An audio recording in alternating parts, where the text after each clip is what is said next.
고린도전서 11장 17절로 22절입니다.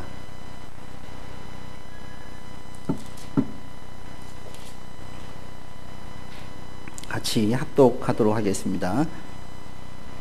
내가 명하는 이 일에 대하여 너희를 칭찬하지 아니하나니 이는 너희의 모임이 유익이 못되고 도리어 해로움이라. 먼저 너희가 교회에 모일 때에 너희 중에 분쟁이 있다함을 듣고 어느 정도 믿거니와 너희 중에 파당이 있어야 너희 중에 옳다 인정함을 받는 자들이 나타나게 되리라.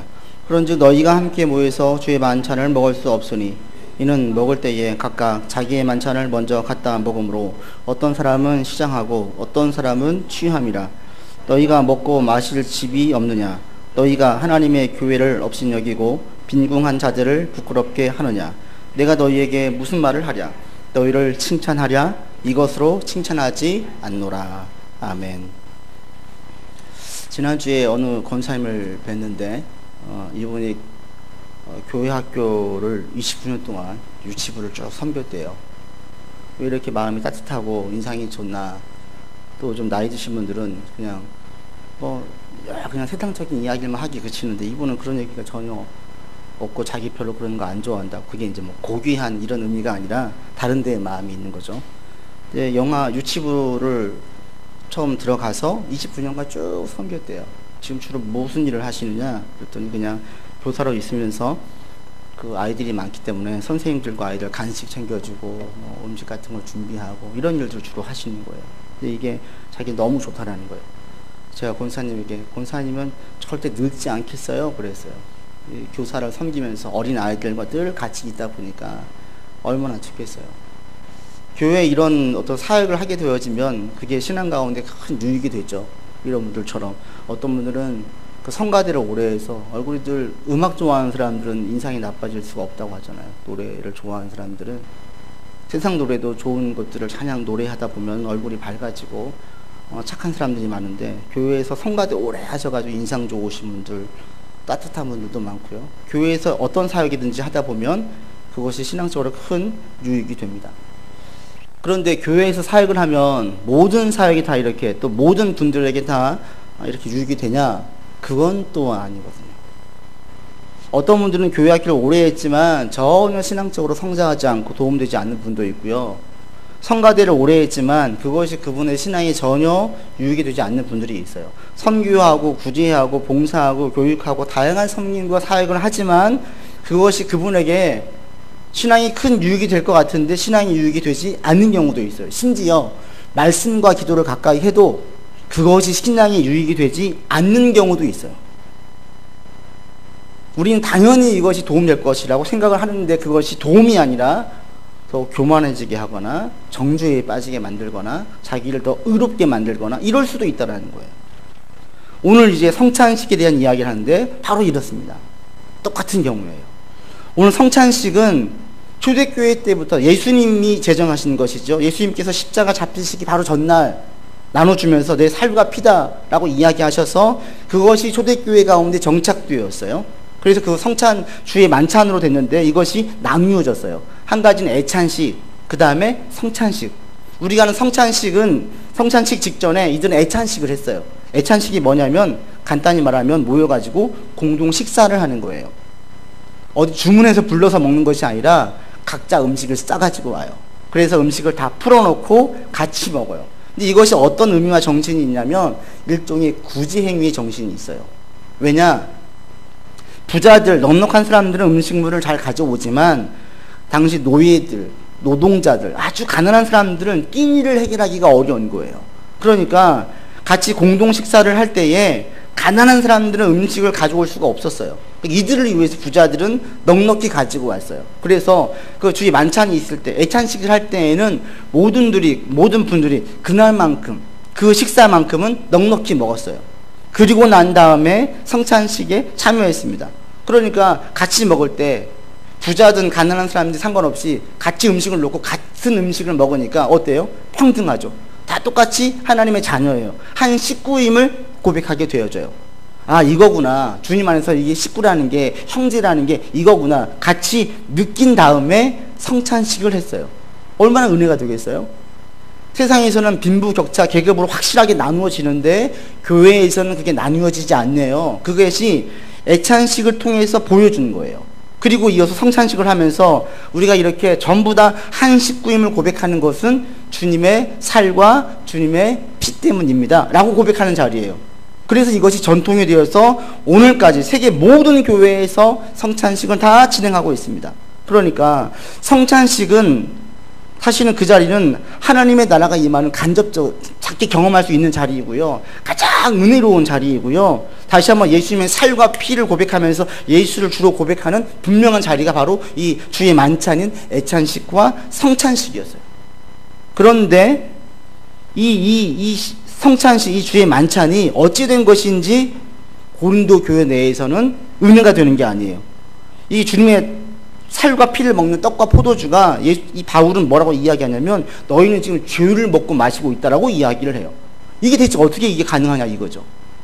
주의 만찬은 은혜가 넘치는 자리이고 하나님의 나라가 임하는 자리이고 한 형제요 자매임을 고백하는 자리인데 그 자리가 은혜는 되지 않고 전혀 은혜가 없어요. 오히려 죄를 양산하는 곳이 되어버린 거예요. 이럴 수가 있다는 거예요.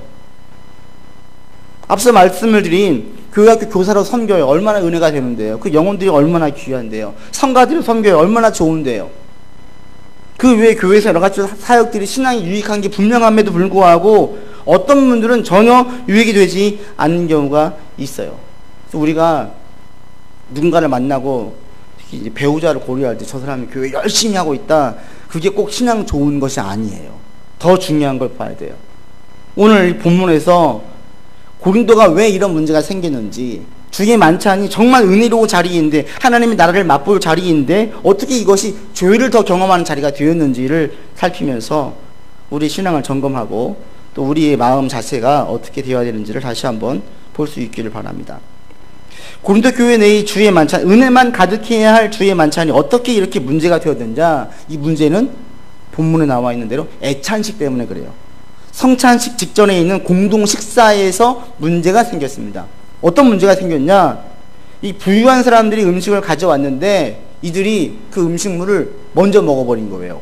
자신들이 가지고 온 걸 자신들이 다 먹어버렸어요. 그러면 그 늦게 참석한 사람들, 정한 시간이 있지만 일반적으로는 음식물을 가지고 올 때에 다 모일 때까지 기다렸어요.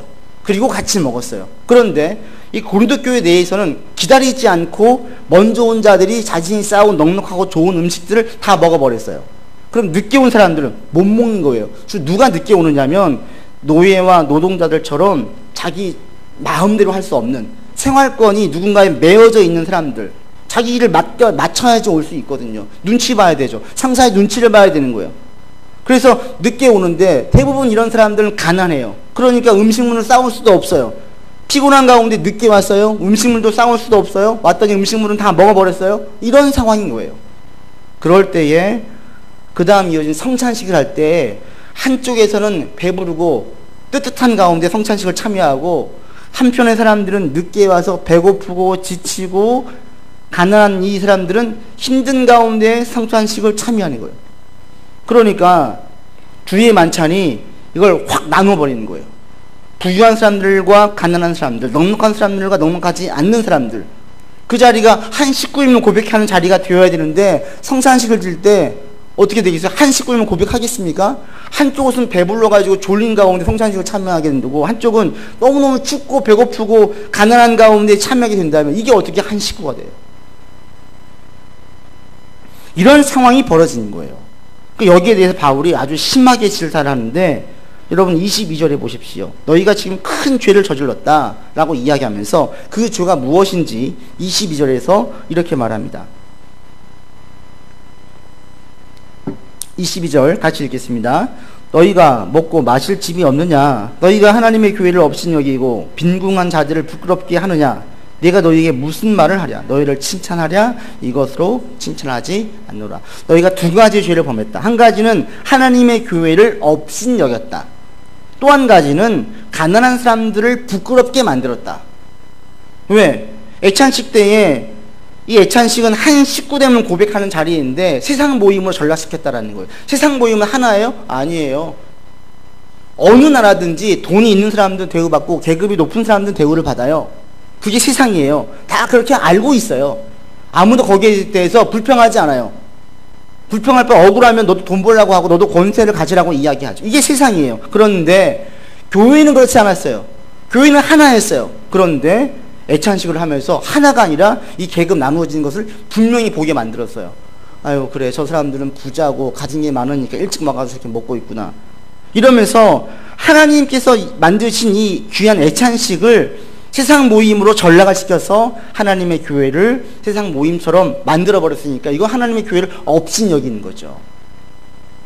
또 한 가지, 애찬식을 드리면 드릴수록 뭘 느껴요? 아이고, 나도 빨리 돈 벌어야지. 아이고, 나도 빨리 노예 신분에서 벗어나야지. 이 생각만 더 들게 만드는 거예요. 애찬식을 드리러 오면은 넉넉한 음식을 가지고 감사합니다. 여기서라도 위로를 받고 우리가 정말 주님 안에서 한 형제고 자매입니다. 고백해야 되는데 왔더니 아무것도 없어. 냄새는 나요. 다 맛있는 걸 먹었어요. 아, 내가 지금 가난해서 그렇구나. 나도 빨리 돈을 벌어야 되겠다. 이 생각밖에 안 드는 거죠. 그러면서 가난한 사람들을 부끄럽게 만들었다. 바로 이것이 너희 가운데 큰 죄다. 그러면서 바울이 말하기를 그렇게 죄를 지을 바에는 애찬식 하지 말라고 해요. 34절에 가시면 차라리 집에 가서 다 먹고 와라. 왜 와가지고 자랑하냐 이거예요. 왜 가난한 사람들 부끄럽게 만드냐 이거죠. 그것이 결국에는 하나님의 교회를 업신여기는 행동이라는 것을 왜 모르느냐라고 얘기하고 있습니다. 그래서 이들 가운데에 이런 문제가 생겼어요. 근데 왜? 보통은 다 같이 모여서 먹었는데 왜 이들은 먼저 먹었을까요? 그게 이제 문제인 거죠. 그 원인을 바울이 어디서 이야기하냐면 18절에서 이렇게 말합니다. 18절 같이 읽겠습니다. 먼저 너희가 교회에 모일 때에 너희 중에 분쟁이 있다함을 듣고 어느 정도 무엇을 얘기해요? 분쟁을 얘기해요. 근데 이 분쟁은 언제 이야기했냐면 고린도전서 1장과 2장에서 이미 충분히 언급을 했어요. 너희 가운데 분쟁이 있음을 충분히 언급을 했어요. 그러니까 더 이상 11장까지 와서 분쟁을 다시 언급할 필요가 없는데 바울이 다시 언급해요. 왜요? 사실은 분쟁 때문에 애찬식을 먼저 먹어버린 거거든요. 20절 보십시오. 그러니 너희가 함께 모여서 주의 만찬을 먹을 수가 없다. 이들 가운데 분쟁이 생기니까 파가 나누어지는 거예요. 그럴 때에 부유한 사람들 가운데 있는 사람들은 일찍 왔을 때 가난한 사람들, 우리 파당에 속해지 않는 사람들이 아직 안 왔어요. 어떻게 해요? 빨리 먹어버리는 거예요. 내가 뭐하러 저들을 줘. 우리 식사는 보통 누구랑 같이 합니까? 마음 편하고 기분 좋으려고 식사하잖아요. 내가 싫어하는 사람들이 있어요. 나하고 마음 맞잖아요. 내가 주장하는 것은 옳지 않다고 자꾸 이야기를 하는 사람들을 누가 좋아해요? 그러니까 저들을 뭐 같이 식사하기 싫은 거야. 특히 또 하나 이 못된 우리 인간의 이 심보가 만약 식사 문제로 가지고 내가 저 사람에게 무엇인가 잽을 한 방 날릴 수 있으면 더 좋은 거죠. 실컷 먹어서 냄새 풀풀 풍기면서 저쪽에서는 배고파할 때에 얼마나 통쾌하겠어요. 한쪽으로 이 죄인된 심성이 그렇죠. 통쾌하면서 그러는 거죠. 그러니까 내 말 듣지. 네가 지금 공개적으로 나를 반대하고 이래? 이런 마음이 생기지 않겠어요? 파가 나누어지니까 거룩한 주의 만찬이 죄를 양산하는 것으로 바뀌어지는 거예요. 그래서 정말 중요한 게 뭐냐면 이 분쟁은 교회 가운데 어떤 거룩한 것 가운데에도 아주 큰 문제를 일으켜요. 내가 성가대를 해요. 근데 교회 내에서 큰 교회 2부, 3부, 4부 성가대가 있어요. 다 은혜가 됩니까? 아니요. 만약 예배 드린 이후에 야 우리 교회 성가대는 3부 성가대가 최고야. 아니야 2부가 최고야. 4부가 최고야. 이러면 뭐가 생겨요? 그게 은혜가 아니라 경쟁력이 생겨요. 파당이 생기는 거예요. 그러면서 서로가 자기가 옳다고 이야기하면 은혜가 되는 게 아니라 서로 욕심을 부리는 거예요. 교사도 마찬가지예요. 우리 영화부가 몇 명이야. 우리 유치부가 몇 명이야. 경쟁을 하게 되어지면 자기네 부서만 챙기는 거예요. 그런데 이것이 교회 전체를 볼 때에는 이것은 교회를 부끄럽게 만드는 업신여기는 행위가 되는 거예요. 파당이 나누어지는 것이 이렇게 위험해요. 저도 확고하게 결정한 게 교회 내에서 무엇인가 결정할 때 절대로 분쟁이 생길 만한 행사나 일은 저는 안 하려고 작정을 하고 있어요. 좋은 모델로 삼고 있는 것이 한경지 목사님이에요. 한경지 목사님이 당회 때 좋은 안건을 내어놓았어요. 모든 장로님들이 다 찬성했어요. 한 분만 반대했어요. 그러니까 보다 못해서 어느 장로님이 거수로 합시다 한 거예요.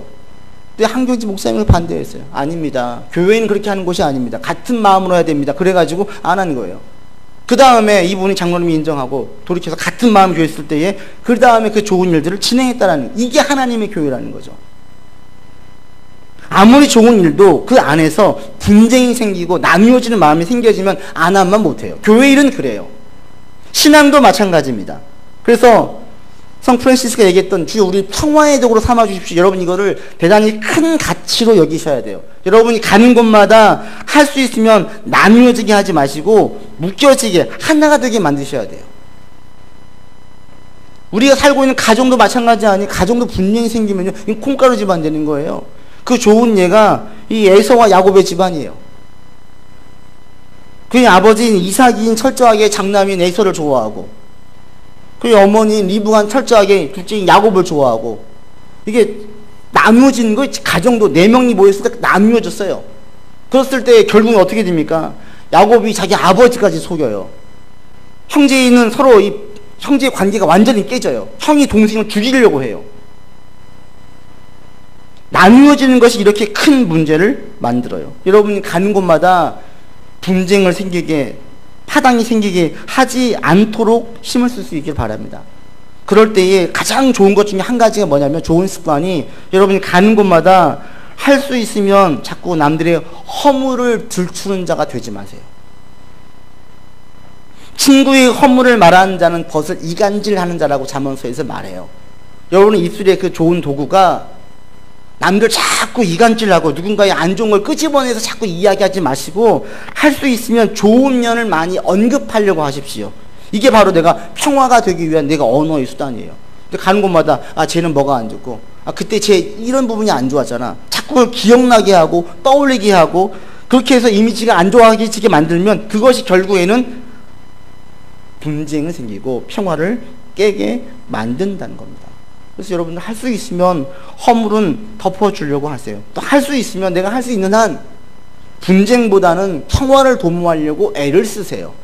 부득이한 경우도 있지만 이건 예외적인 경우로 보시고, 할 수 있는 한 모든 경우에서 자꾸 끌어안고 평화의 도구로 여러분들이 쓰임 받기를 바랍니다. 지금 바울이 그 얘기하고 있어요. 너희 가운데 지금 성찬식이 가장 은혜로운 자리인데 다 깨버렸대요. 왜? 분당 때문에 파당이 생겨서 이런 문제가 생겼다라고 말합니다. 그럼 단순한 파당의 문제입니까? 아니에요. 사실은 그보다 더 근원적인 문제가 있어요. 분쟁 문제만 해결되어지면 그러면 성찬식의 은혜가 되어지고 교회 가운데 문제가 없습니까? 아니요. 더 근본적인 문제가 있는데, 만약에 이 문제가 해결되어지지 않으면 계속해서 문제가 생겨요. 그게 뭐냐?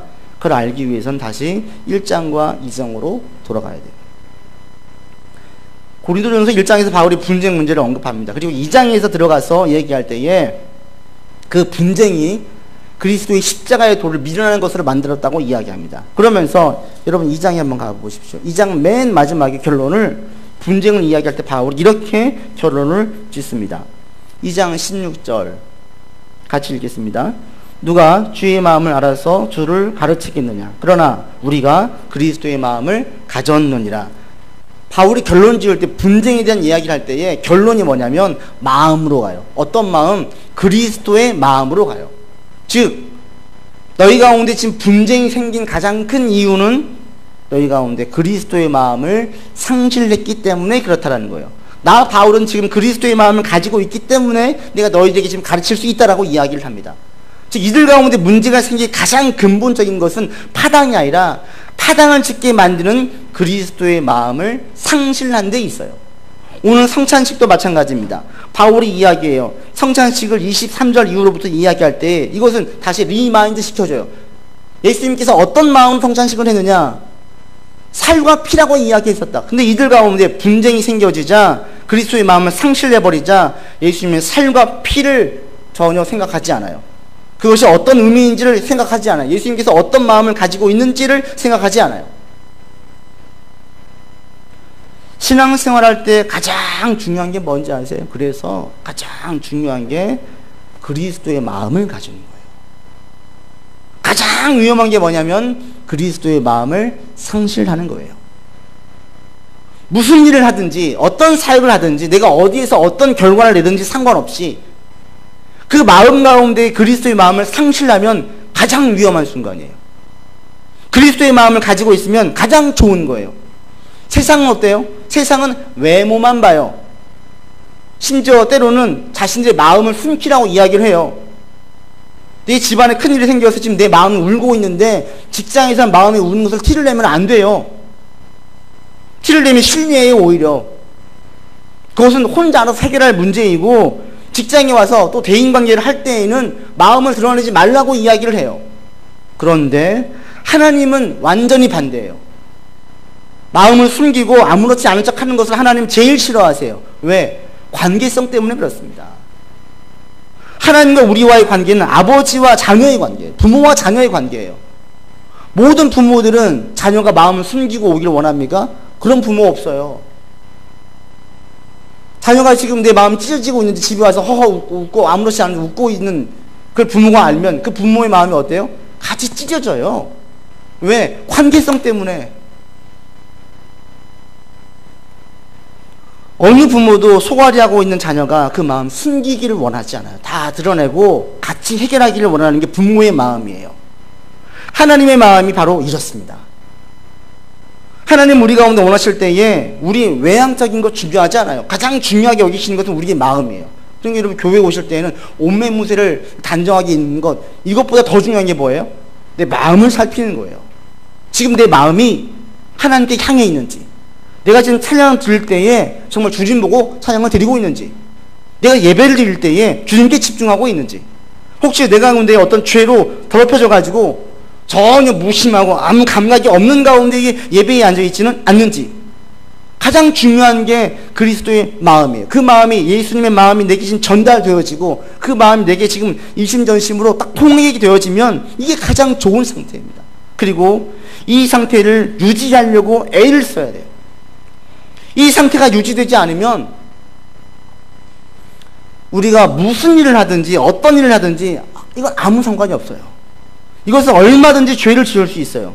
그걸 딱 정확히 보여주는 것이 이 성경 첫 번째 살인을 했던 가인과 아벨의 이야기예요. 이 가인과 아벨 이 사건을 보면 우리한테 시사하는 바가 매우 커요. 여러분 보통 살인은 누가 누구를 살인해요? 원수 관계에 있는 사람들을 살인해요. 그런데 가인과 아벨은 원수 관계가 아니에요. 친형제 관계예요. 사이가 나쁜 것도 아니었어요. 그런데 형이 동생을 죽여요. 살인한 장소도, 살인하려고 하는 그 마음을 품었던 장소도 정말 충격적이죠. 어디서 그런 마음을 품으면, 보통 우리가 살인을 생각하면 어떻게 해요? 막 이 관계가 얽혀지니까 치열한 싸움이 벌어진 현장에서 그런 마음을 가져요, 대부분. 그런데 가인이 아벨을 죽이려고 했던 그 마음을 품었던 장소는 예배 드리는 장소였어요. 하나님 만난 장소였어요. 살인의 동기도 그래요. 보통 어떤 동기로 살인을 해요? 이해관계, 철저하게 이 탐욕의 눈이 멀고 높은 자리에 대한 욕심이 가득할 때, 그때에 누군가를 죽이고자 하는 마음이 생겨요. 저 사람 죽여야만 된다면 죽이고 올라가겠다고 생각을 해요. 그런데 정말 이해가 안 되게도 질투심 때문에 자기 동생을 죽여요. 근데 중요한 것이 하나님께서 가인에게 이렇게 말씀하십니다. 여호와께서 가인에게 죽이기 직전에 하신 말씀이에요. 네가 지금 분하여 하면 어찌 되느냐, 네 안색이 변하면 어찌 되느냐. 하나님은 아시는 거예요. 그러면서 하시는 말씀이, 만일 네가 선을 행하지 아니하면 죄가 문에 네 앞에 있다. 그러면서 죄가 너를 원하지만 너는 죄를 다스릴지니라 라고 말씀하십니다. 무슨 얘기냐면, 네 가운데 지금 시기하고 질투해서 분노에 차서 죄를 짓고 싶은 마음이 있는데 너 마음을 지켜서 죄를 짓지 않게 하라 이거예요.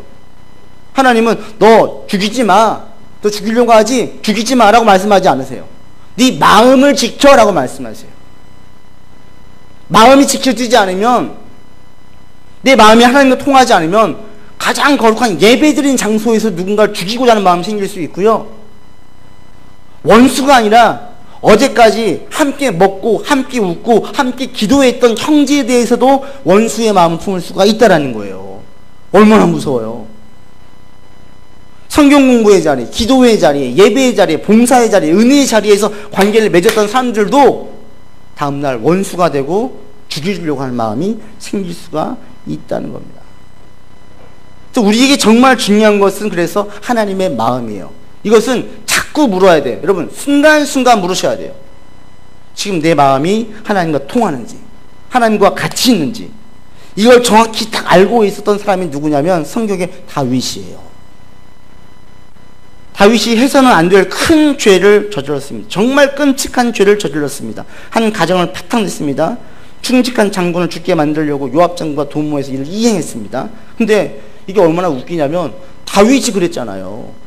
자신이 사울에게 충성했다가 사울에게 그렇게 많은 고통과 괴롭힘을 당했어요. 이것이 얼마나 고통스럽고 얼마나 큰 죄인지를 다윗은 자기 삶으로 경험했어요. 사울을 통해서. 그런데 자기가 지금 그 짓을 하고 있어요. 얼마나 무서워요? 그걸 나단 선지자에게 책망을 들은 다음에 깨닫고 회개를 해요. 그런데 시편에 보면 51편에 보면 회개로 끝나지 않아요. 회개 기도를 드린 다음에 다윗이 이렇게 기도합니다. 하나님, 내 속에 깨끗한 마음을 창조하시고 내 안에 정직한 영을 새롭게 해주십시오.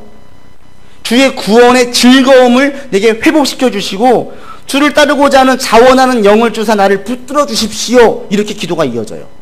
막 회개한 다음에 다윗이 결론 내린 자기가 죄를 짓고 이런 끔찍한 일을 했던 이유는 뭐냐면 이게 지금 정욕의 눈이 멀어 그런 게 아니에요. 더 근본적인 마음은 뭐냐면 자기 마음이 지금 하나님의 마음과 합해지지 않기 때문이라고 다윗은 보고 있는 거예요. 그래서 기도할 때에 깨끗한 마음을 다시 창조해 주십시오. 내 마음이 지금 하나님 마음과 다시 합해지게 해 주십시오. 이렇게 기도를 해요. 하나님, 제가 그때 정욕의 눈이 멀어가지고 저 하지 못할 짓을 했습니다가 아니에요. 더 깊은 근원의 죄는 정욕이 아니라 그 마음이 하나님의 마음으로 가지고 있지 않기 때문에 그랬던 것입니다. 교회도 마찬가지예요.